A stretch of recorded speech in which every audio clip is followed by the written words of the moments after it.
Hello friends, দেখো তোমাদের বলেইছিলাম আমাদের বাড়িতে জগদ্ধাত্রী পুজো। তো দেখো প্যান্ডেল হয়েছে, প্যান্ডেলটা তোমাদের পরে দেখাবো। এখন দেখো সবাই খাচ্ছে, আমার খাওয়া হয়ে গেছে, মাসিরা খাচ্ছেন, এনারাই রান্না করেন। ঠিক আছে, এনারাই রান্নার আলু কী কী আইটেম হয়েছে আমি বলছি।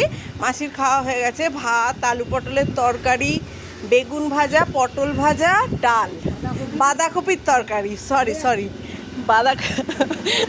বাঁধাকপির তরকারি। তো সব আইটেমগুলো হচ্ছে খুব ভালো হয়েছে, খুব ভালো। মানে ঠাকুরের পুজো, সেই জন্য খুবই ভালো হয়েছে।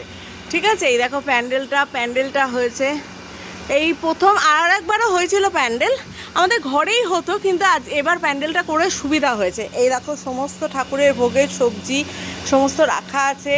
দেখো পালং শাক, এই দেখো বেগুন, কুমড়ো, এই দেখো ফুলকপি, নোটে শাক, মাছ নিচে আছে, আমাদের মাছের ভোগ হয়, আলু।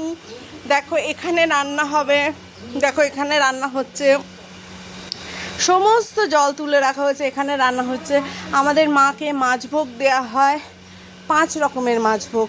ঠিক আছে, ইলিশ মাছ, রুই মাছ, শোল মাছ, চিংড়ি মাছ, কাতলা মাছ, এরকম করে 5 রকমের মাছ দেওয়া হয়। সব কিছুই ভিডিও তোমাদের সাথে দেখাবো। তো সবার খাওয়া হয়ে গেছে, এখন মাসিরা খাচ্ছেন। হ্যাঁ, ইনি আমাদের ঠাকুরের বাসনগুলো পরিষ্কার করে দেন, খুব ভালো কাজ করেন।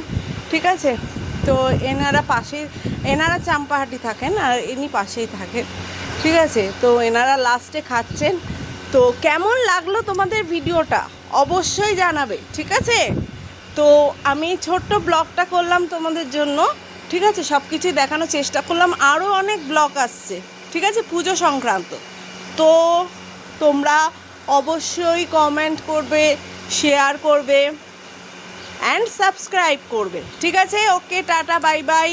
আবার পরে দেখা হবে, আবার পরের ব্লগে তোমাদের দেখাবো। ঠিক আছে।